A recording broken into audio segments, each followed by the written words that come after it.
Red in Reliance made Mukesh ready for Reliance. 17 साल के थे जब उन्होंने पहली रेड देखी थी अपनी लाइफ में। देखना क्या हुआ था रेड में। हाँ, 17 साल की उम्र में रिलायंस में ये क्या करते थे, कॉलेज में पढ़ते थे 2:30 बजे तक और कॉलेज के बाद आते थे ऑफिस में, दफ्तर में एक जूनियर एम्प्लॉय की तरह काम करते थे। पिता ने कहा भी तुम छोटे हो, भी तुम्हारे को ज़्यादा रिस्पॉन्सिबिलिटी दे नहीं सकता। ये कहते थे नहीं मैं आगे बढ़ना चाहता हूँ, मुझे बड़ी रिस्पॉन्सिबिलिटी दीजिए। फादर को बहुत रिस्पेक्ट करते थे, पाँव छूते थे, मुझे बड़ी रिस्पॉन्सिबिलिटी दीजिए, बड़ी रिस्पॉन्सिबिलिटी दीजिए।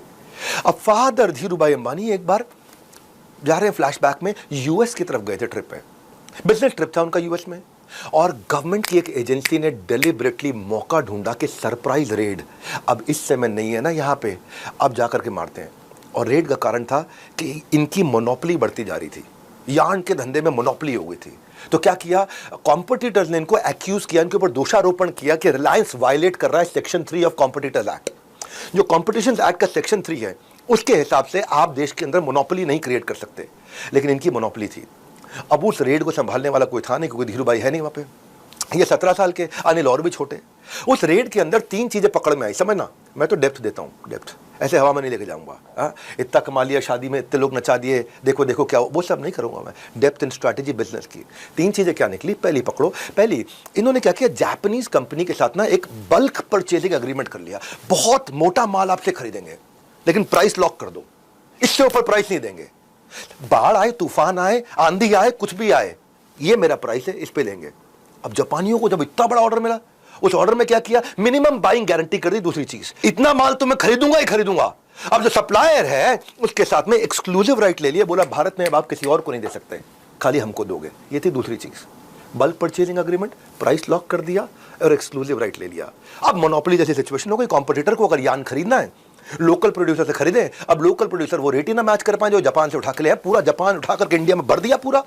अब हो गया प्रेडेटरी प्राइसिंग, वो तीसरी चीज निकल आई, क्योंकि ये इतना सस्ता लेके आए तो ये पूरे बाजार को बाढ़ की तरह उड़ा दे सस्ते पे माल के साथ में। अब एजेंसी आई सरकारी, धीरूभाई है नहीं, इनको लपेट लिए। सेक्शन 3 ऑफ कॉम्पिटिशन एक्ट के अंदर अब आपके ऊपर कार्रवाई होगी। अब सीनियर मैनेजर जवाब नहीं दे पाए। मुकेश का कोई बात नहीं, चिंता ना करो। मुकेश अपने 2-3 वकीलों से फट से बात किया और उन सबको बिठा दिया, बोलो बैठो चाय पियो, आज आपको कमाल की बात बताता हूँ। छोटे 17 साल का बच्चा, सोचो आप, दिमाग कितना तेज चलता है। हाँ, समझ रहे हो आप वो साइकोलॉजी को समझो। कौन है मुकेश भाई, उसको पकड़ो, 17 साल का बच्चा, उनको कह रहा है चाय पियो, बैठो, बिस्किट खाओ, बैठो, मैं समझाता हूँ। हाँ, क्या समझाया उनको? उनको कहते हैं जो सेक्शन 3 है ना, वो सेक्शन 19(3) के साथ जोड़ के पढ़ा जाता है। इन दोनों को जोड़ो और अब पढ़ो। बेटा जिस चीज के तुम हेड हो ना, उस चीज का मैं हेड मास्टर हूं।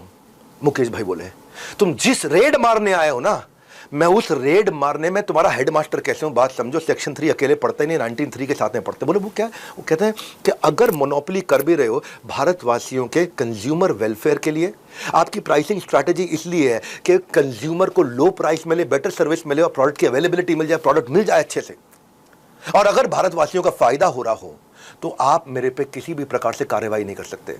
उन्होंने समझाया, अब गणित दिया। देखो मुकेश मोटा भाई, गणित सुनो उनकी। क्या कहते हैं, 1 मेट्रिक टन पॉलिएस्टर आज तक यहां बाजार में बिक रहा है, वो 1.5 लाख रुपए का बिक रहा है। मैं जब 1 मेट्रिक टन पॉलिएस्टर लेकर के आता हूं तो मैं 1 लाख रुपए मिलाता हूं। पहले तो मैं 1.5 लाख को 1 लाख कर दिया।